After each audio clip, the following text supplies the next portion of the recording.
Hello guys, today I will teach you how to install PostgreSQL on Windows.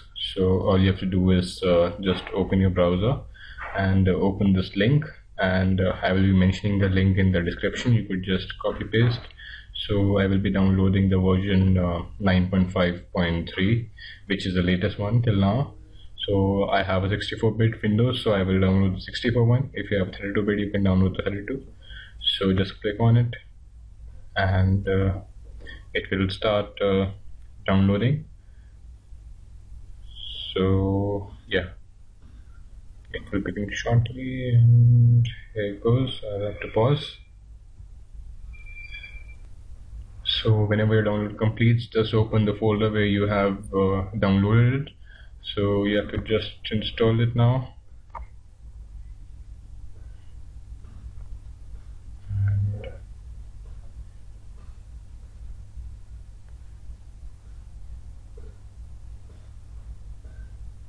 Just click on next. If you don't have Visual C++, it will first install Visual C++ in your system, and you could just mention it anywhere you want to install it. I'll just do it in my E directory, and you can set up a password of your choice. I will set up a password. This could be anything. There is no restriction on that, and the port should be 5432, which is default. If it is not mentioned in your setup, you should do it 5432. Click on next and just default. Okay, next, and it will be installing now.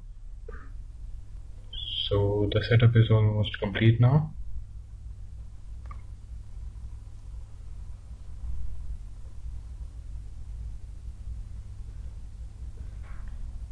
And all you have to do is uncheck it now and click on finish.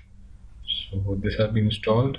Now you can just open the file where it has been installed. Yes, it is there, and you could have this version. You have it all. Now all you need to check is it is working or not.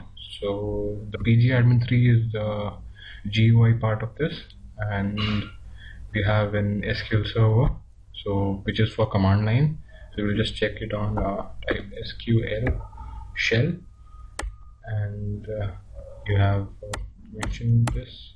Just enter your password that you created and see. Yeah, I get this Postgres hash, so this is working fine.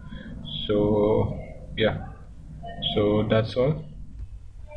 And you could also check now for the GUI, that is pgadmin, and you could see that it is opening, and yeah, it opens up, and there's a cross. You could just click on, just right click and click on connect, and it will ask for a password that you set, and you can see it connects now. So it works okay. So I will continue in the next tutorial. Thank you for watching. Subscribe for more.